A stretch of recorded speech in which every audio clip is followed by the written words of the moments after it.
Welcome to Coast Vue, the show that celebrates the men and women who are making coastal Mississippi such an amazing place to live, work, and play. Merry Christmas. It's Christmas week. We're just getting close to Christmas, and all I can think about when I think about that is, first of all, it's a great time of the year to spend time with family and friends and, give thanks and all of that. But I also can't help but think, where in the heck did 2021 go? Good Lord. I mean, it just seems like yesterday that, this year was starting, and we're thinking, well, we're going to get 2020 behind us. And then, of course, we had to deal with the Delta variant, and the pandemic continues. All is basically under control in coastal Mississippi currently. But, man, where did 2021 go? It's quite incredible. I've got a couple of favorite quotes that I like to share about entrepreneurship. I mean, I share a lot about entrepreneurship because I believe at the backbone of our economy are small businesses and local entrepreneurs who are making big risks, taking big risks to do business here and to give back to the community. But two that are my favorite. Here's one from Steve Jobs of Apple. I'm convinced that about half of what separates successful entrepreneurs from the non-successful ones is pure perseverance. Man, I've throughout my career, I've understood that in order to achieve something important, whether it's a company or a community goal or whatever it might be, you have to have people, leaders, who are all about perseverance. They understand what that means. They have dogged determination. I've always been drawn to that particular quote. And here's another one from Walt Disney.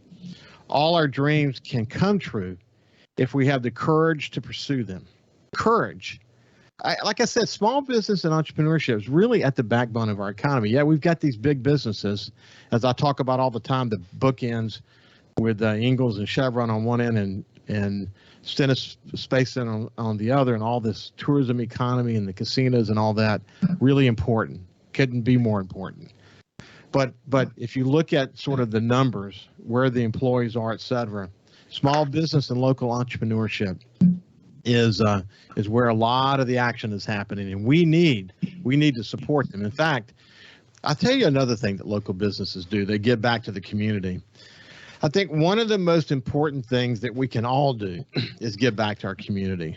There's always a lot of positive energy that's created when people pay it forward. I think it's actually pretty contagious. So the more people think this, the more people that act on it, there's actually an exponential positive impact that comes back to coastal Mississippi. With just one act of generosity or one act of kindness, you can actually inspire others to want to give back, to want to pay it forward. So if everyone has something to give, I mean, that's always been the case. Everyone has a gift to share.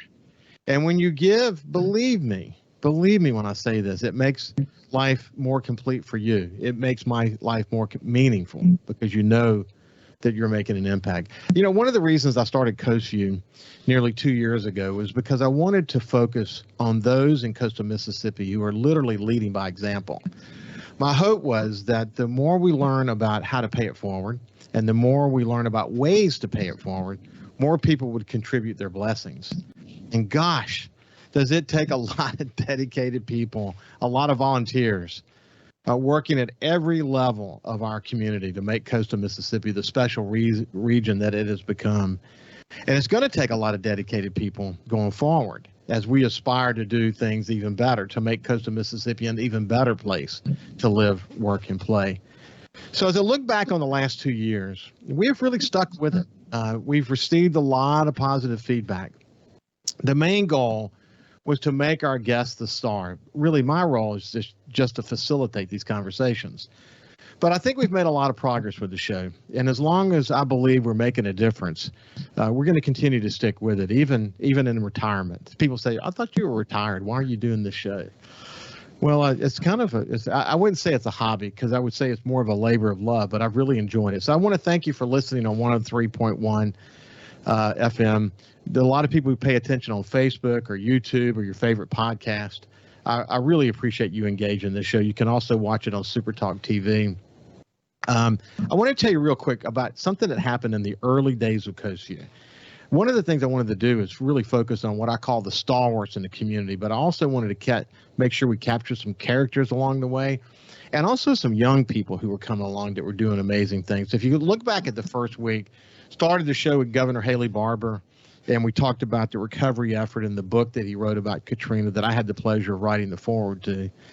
We had Rick Carter and Terry Green. One of the most viewed shows we've done to date, as they talked about the early days of Island View, back when they started, the pride of Mississippi that evolved into the modern day Island View. But what a great story that is of perseverance. If you want to go laugh a little bit and be inspired by commitment and dogged determination, go listen to that conversation with Rick Carter and Terry Green. You just go to Facebook and put their names in Coast Vue, and you'll get it. I talked to John Hairston, the CEO of Hancock Whitney, longtime community leader. He and I have worked in the community for so many years.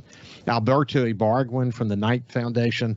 Alberto and I had the opportunity to work together because the Sun Herald was a Knight community. They gave millions of dollars after Katrina to help with the recovery effort. We have the Knight Center, nonprofit center today because of Alberto's leadership. Well, the list goes on and on. People like Jerry St. Pé and Dave Dennis and Tish Williams over in Hancock County. So many amazing leaders. But what you don't know is that before Coast Vue ever started its live shows, I did a dry run on the Friday before the show started. And I invited a young entrepreneur to come join me, someone who I got to know really well. You're going to learn more about him shortly. But I invited Joe Cloyd to come and sit with me at the studio, and we recorded a show that played, I think, about a week later.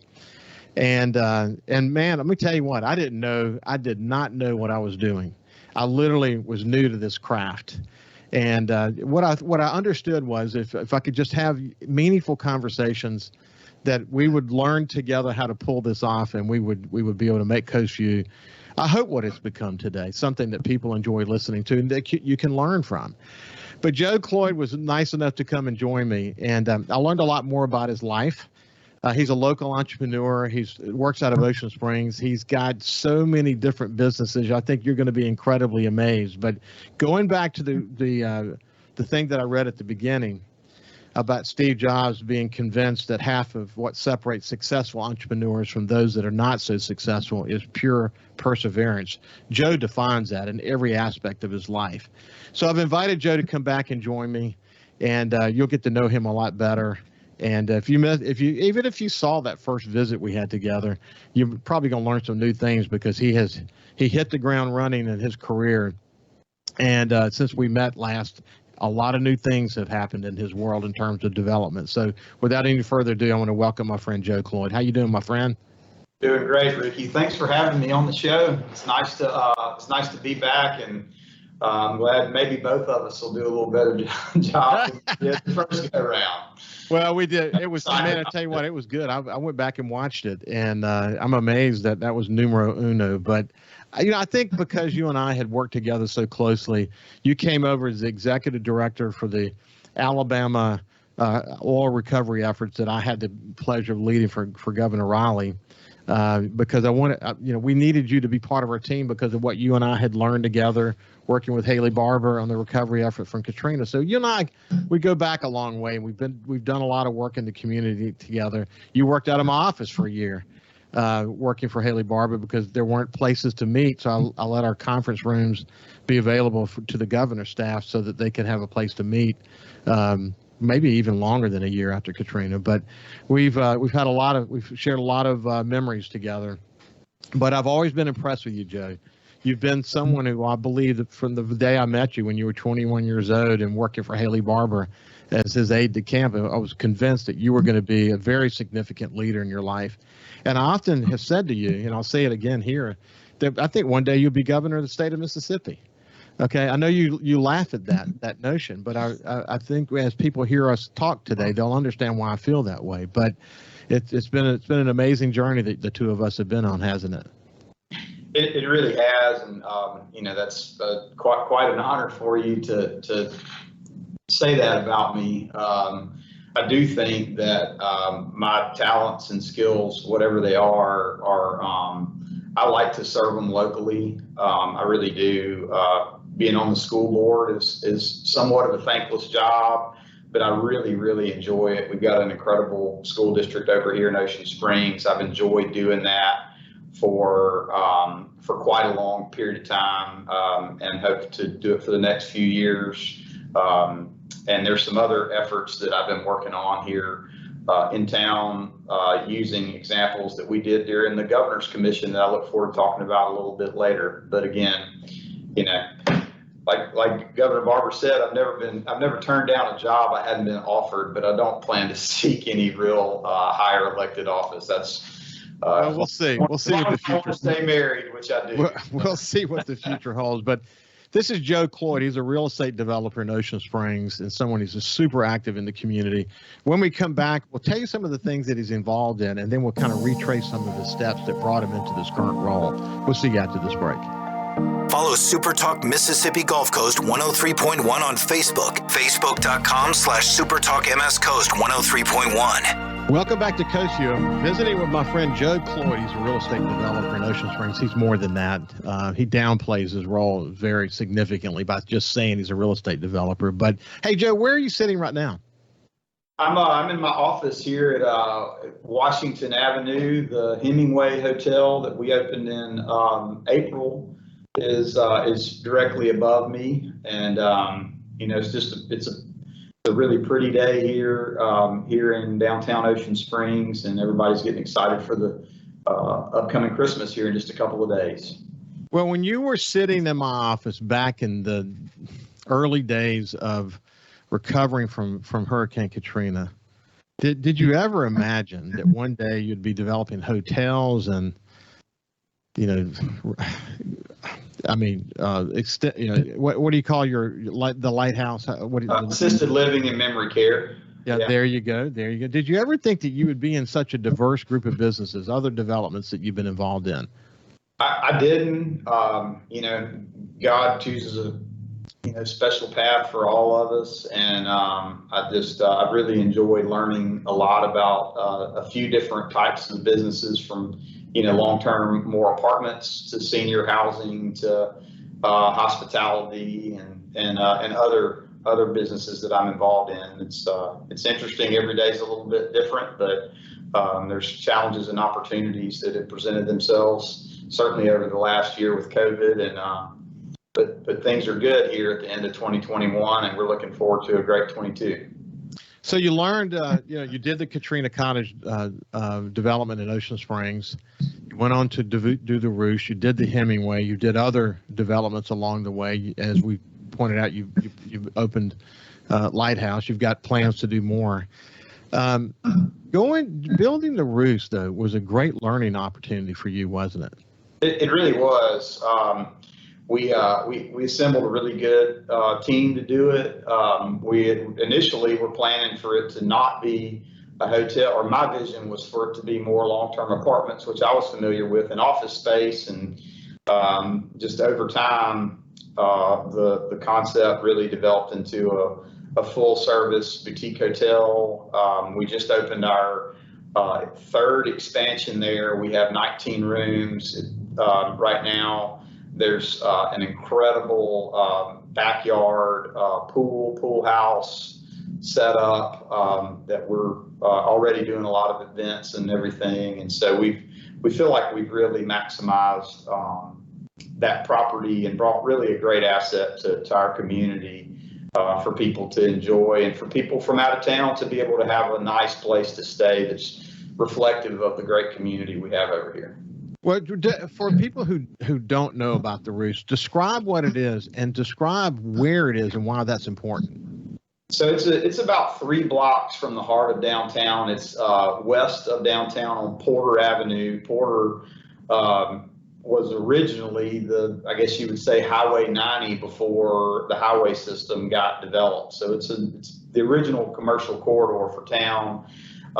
It had I guess fallen out of step over time with more activity going to Highway 90, and we just felt like there was this great building there, and we've created a spark in that area of town. It's really spreading and enabling other people around us to do other great projects and just improving an area of town that wasn't as improved as it was about 5 years ago.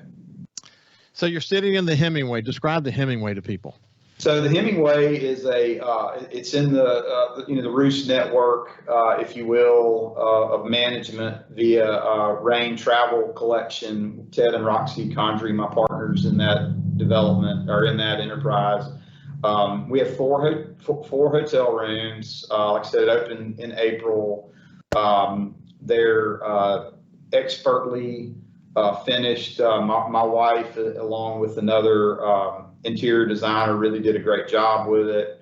Matter of fact, we are in have a paragraph, not a long section, but we have a paragraph about the Hemingway in the December-January edition of Garden and Gun, which we believe is a great.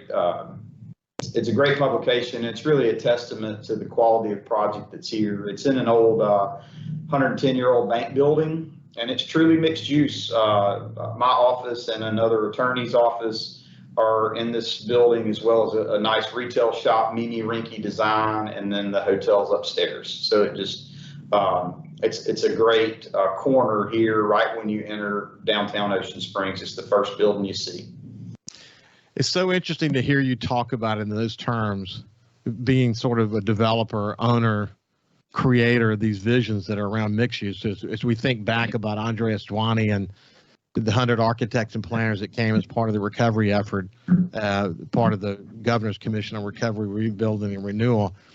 I mean, he said then, I've said this many times on Coast Vue, he said then that one of the keys to our success in coastal Mississippi is building mixed-use communities, building mixed-use downtowns, where people could live, work, and play downtown, because the trend is moving in that direction. But man, he could not have been more right about that, couldn't he?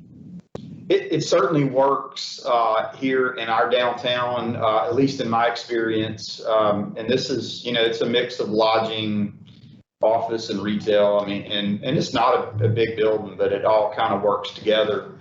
And I do see more of that coming and proliferating around Ocean Springs, and certainly in other communities along the coast are ready for that kind of development as well.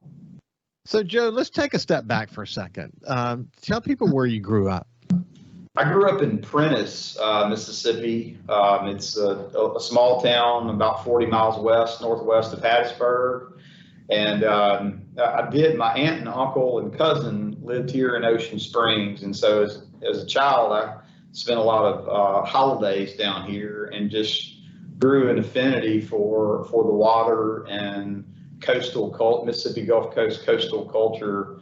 And I can't really envision myself being anywhere else. Just really love it. But Prentice is where I grew up. And it was a nice small town there that really grounded me. I was able to get roots and wings in that environment, and I'm glad that's where I'm from. Proud of it. You went on to Vanderbilt. You got a degree, but I was always fascinated by the fact that you also got a minor in classical guitar. That's fascinating to me, and it tells a lot about you and your interests. Well, I have practically a degree in philosophy and a minor in classical guitar. Maybe I'm set up to be a coffee shop owner. So maybe that'll be the next thing I tackle. But it was, as we pointed out, when you got out of Vanderbilt, you worked for Haley Barbour, aide de camp.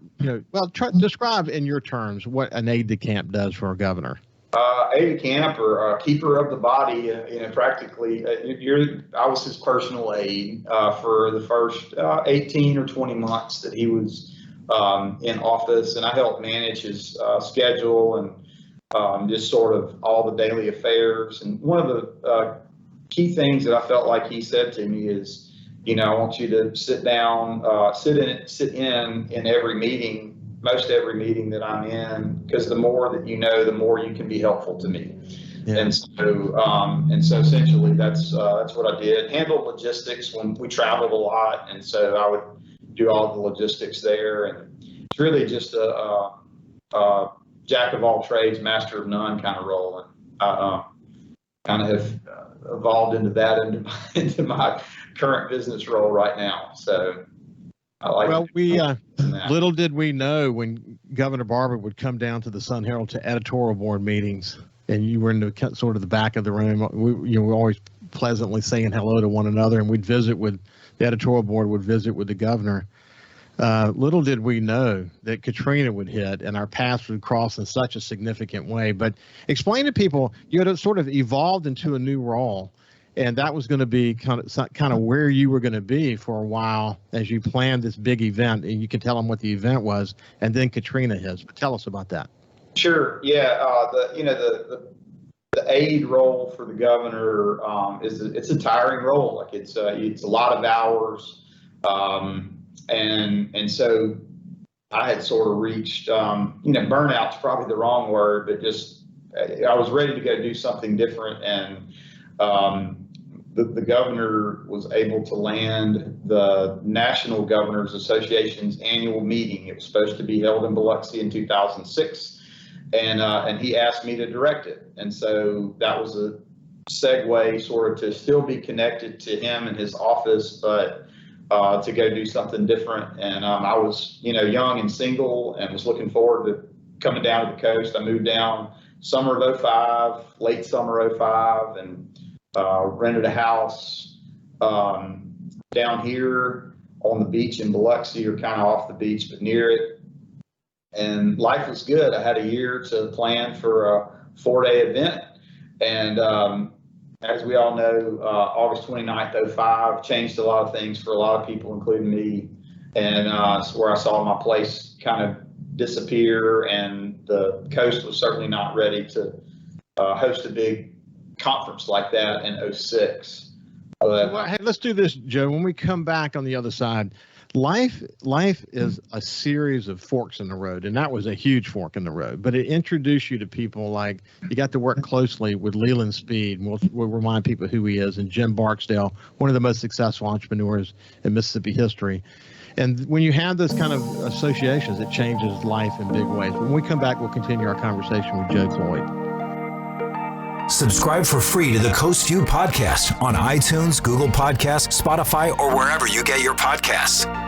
Welcome back to Coast Vue. We're having a conversation with one of the really, really emerging entrepreneurs in coastal Mississippi, Joe Cloyd, he calls himself a real estate developer from Ocean Springs, but his contributions and his sort of net is much larger than just Ocean Springs. But Joe, when we went to break, we were talking about, when Katrina hit, having the opportunity to work with Haley Barber in the post-Katrina world that the book captures so well what he did. Man, what an incredible leader he was. And then Jim Barksdale coming in as the chair. One of the things that those of us in coastal Mississippi who helped Governor Barber form the Governor's Commission, one of the things we said was none of us can lead it, because it would mean if you're from Gulfport or Biloxi or wherever you're from, you would think that you're favoring that area. So we needed someone from outside the coast to be the leader of that effort. And he picked Jim Barksdale, who was incidentally a Democrat and his competitor's largest contributor when he ran for governor, which I thought was an incredible statement by the governor that he wasn't going to take a partisan view toward this. No doubt. And I mean, it's one of the many testaments to Governor Barber's leadership. He was willing to put the right people in the right places, regardless of, what they had done in the past. And he just knew that, if Mr. Barksdale could figure out how to ensure that packages got delivered around New York City in a very timely manner, he could certainly be instrumental in leading an effort like this to help rebuild our coast. And I had it was such a pleasure having the opportunity to get to know Mr. Barksdale and Donna, his wife, over that course. We've kept up a little bit over time, pretty good bit over time, and just think so highly of him as a person, but also even more so just the tremendous contribution he selflessly gave to help us build back and help us think differently. I mean, he committed at least $2 million of his dollars in pure generosity and to enable our coast to plan to build back better than ever. And I believe that a little over 16 years later, I mean, I think a lot of proof's in the pudding that things have worked out to the better. We're on the rise in coastal Mississippi. Yeah, no doubt. Well, one of the things the governor wanted to do is make sure that the money that was being used to run the commission was private money, not public money. That way, it wouldn't have all the swirl of the public money coming into this organization. So, Jim Barksdale committed $1 million, and the Knight Foundation committed $1 million, and we ran the governor's commission off the $2 million that was raised, and never looked back. And then Jim still found other opportunities to contribute in ways. We have the Barksdale Pavilion down at Jones Park now as a result of his inspiration, and it's just incredible the kind of people who are involved. And then Leland Speed. I mean, the opportunity to work with Leland Speed.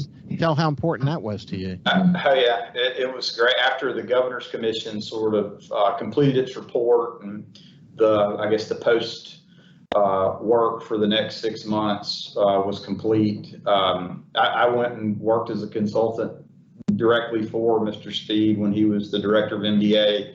He called me his dirt guy, and which is one of the better things I've been called. So that's great. But he was. I was in a role where when a developer from around the country, investor, contractor, et cetera, had a specific interest in doing something on the coast, he would give them my number, and I would take them around and show them some projects, introduce them to local officials if they needed help that way, and really just kind of be his ears on the ground for a while, and got to know him and Miss Bessie really well. And they were. It's been an incredible growing opportunity for me over time to have been surrounded by or mentored in small and large ways by Governor Barber and Mr. Barksdale, Mr. Speed, yourself, so many others that are critical leaders in our state and on the coast. And I'm thankful to have been under a lot of good wings. Well, you're a smart guy, and people have said of me that I'm a human sponge. I will say of you that you are a human sponge because you took it all in, and you came here, moved to Ocean Springs. You end up marrying, and tell us about your wife. Oh man, I married Jessica Harrell Cloyd from a wonderful family in Gulfport. Sadly, about a year ago, my father-in-law passed really unexpectedly. So we're going through a challenging holiday this year, but she's been my guidepost on so many things. She's a very, very bright person, caring and tough, and we have two wonderful kids. Gaines is 5, and Martha is 10, and so we have a nice little 4-pack, and we're done. And but we're excited. They're both excited for Christmas, and we're hopeful to have a nice Christmas and New Year's this year. John Harrell was one of the most significant coast leaders on record. What he did for coastal Mississippi dates back a long, long, long way. I've had the opportunity to work with him in so many different capacities. And I don't know that I've ever met a single person ever that had anything other than amazing things to say about John Harrell. So his untimely death left a serious void in coastal Mississippi. I can only imagine what it left in your family. God bless you guys. Yeah. So Joe, let's shift gears. So you came back, you got into a bunch of different developments. We can't go through them all. We talked about the hotel side of things somewhat, and we mentioned the Katrina Cottage development in Ocean Springs.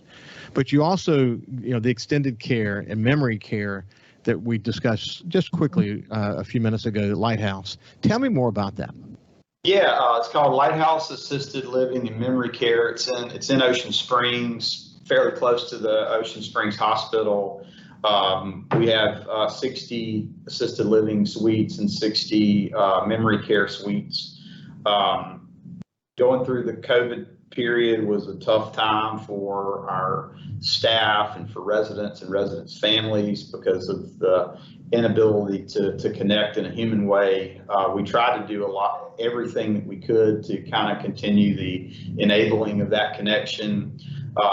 But it's been, I just have to say that our team out there The staff that runs that facility are second to none. Beth Joachim is a real leader with all of her other support that's out there. They're really doing an incredible job for residents and their families. During the end of life process, it's not an easy thing to go through. We've had, thankfully had minimal COVID impacts, although, the incidences of catching the virus and some deaths have been just very, very sad, tragic, terrible. We've done the best that we could through it and are very proud of how we handled it. And I know that I was led to be a part of this, and partly because of my grandmother, who was in assisted livings in Nashville and in Minnesota, and I saw a couple of facilities that did things the right way, a couple that did not, and I wanted to be a part of the ones that did it the right way, and offering compassionate, constant care to those folks that deserve it as they're aging. So it's just a development I'm very proud to be a part of, and it's it's doing well. We're getting close to getting full. We did a 60-unit addition during COVID. Construction activities were allowed during that period of time, and so we just took advantage of the slower time to do the memory care expansion. And we just feel like there's just a lot of folks that have Alzheimer's, dementia needs, and we're very well set up to help those families and those people. So. Well, I had followed the construction through your updates while you were under construction. I had never been there before, but I had the pleasure of being there for the grand opening. And I was amazed at how big it was, for how big it was, how well designed it was, how pleasant it was to the eye, the way you guys thought about so many of these different things. The process of developing this thing, you must have had to do some serious homework to figure out what are the best practices and how do we make sure we get started deploying the best practices in the industry. We did, and but from a basic core perspective, ultimately, I wanted to have a place that, God forbid, or when it happens, that I'd be proud to put my mother and father in. And that was the guiding principle of our team. And it's we've been open for a couple of years, and it's still a place that I would be proud to put them in, or if that time comes. And ultimately, that's the goal of that development. Yeah, for sure. Look, when we come back, I want to talk a little bit more about. In fact, I want to ask you.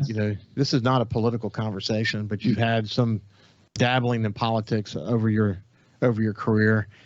Just want to hear what you have to say about the division in the world that exists today, and what do we do about it? And then we'll just see what else is on Joe's mind, and we'll see you after this break. This is Joe Cloyd. He's a real estate developer in Ocean Springs, and we'll continue the conversation on the other side. Listen live or on demand and watch episodes of Coast Vue on your laptop, desktop, or on your phone or tablet by going to supertalkmsgulfcoast.com. Welcome back to Coast Vue. We're having a conversation with one of the bright young entrepreneurs in coastal Mississippi, Joe Cloyd, someone I've known for a long time. I had the pleasure of working closely with him when he worked for Governor Barber, even before Katrina, when I was publisher of the Sun Herald, and have stayed in touch with him throughout all of this, and we've become friends along the way. I continue to be deeply impressed, actually, with his perseverance and dogged determination, entrepreneurial spirit, and his willingness to give back to the community. Joe, you've been involved. You've worked for other governors as well. I want to specifically ask you, what do you think about the divided world we live in today? It's terribly unproductive, and it feels like the narratives, certainly from the left, but debatably from both sides, are driven from a little further away from the middle than they have been over time, and it's just very hard to really get things that are productively done from a national level when you're voices are leading from the outside rather than from closer together. Yeah. And I think that, unfortunately, that's sort of what's been the direction for our country for the last, 15 or 20 years. And it just leads to stalemate and division. And that from macro is what I'm seeing, whereas, most of the country, depending on the day and the issue, is kind of center right, center left. The leadership tends to be much further left, and maybe a little more on the right, and it's just harder to see productive conversations happen when there's really not a central footing for either side. At least on the national stage, that is for sure. On the national stage, for sure. And I'm not about state or local there, certainly. No, I'm with you there. I do think from time we do kind of sometimes in this state move toward a populist message, but as the Speaker Gunn and I talked about on Monday, the reality is that we're still able to get bipartisan support for bills in Mississippi that are good for them all. And in order to do that, you got to compromise. So there's, again, a lot of Republicans involved in Mississippi politics these days, but there are also Democrats involved. And the fact that you can get Democrat votes these days is a testament to the willingness to compromise. And I wish we would see that on the national level. Unfortunately, we don't see that. Hey, Joe, you've been super involved in the community. You give back a lot of your time. You mentioned the school board. There's so many things that you've been involved in. But the one thing that I noticed more recently, was that you've been involved in the homeless community in downtown Ocean Springs. Tell me more about that effort. Yeah. So there was obviously Ocean Springs and all the cities had recently had our city elections, and we had several good folks that ran for mayor over here, and each of them I tried to talk to about. There were three issues that I thought were important for our community. One being the pursuit and hopeful institutioning a redevelopment authority here in town. The other one is just kind of take a little stronger look at how we're handling tourism immediately locally in Ocean Springs. And then the third was, I'd like for the city to take a hard look at our homeless population and things that we can do from a community resilience perspective, and balancing that with the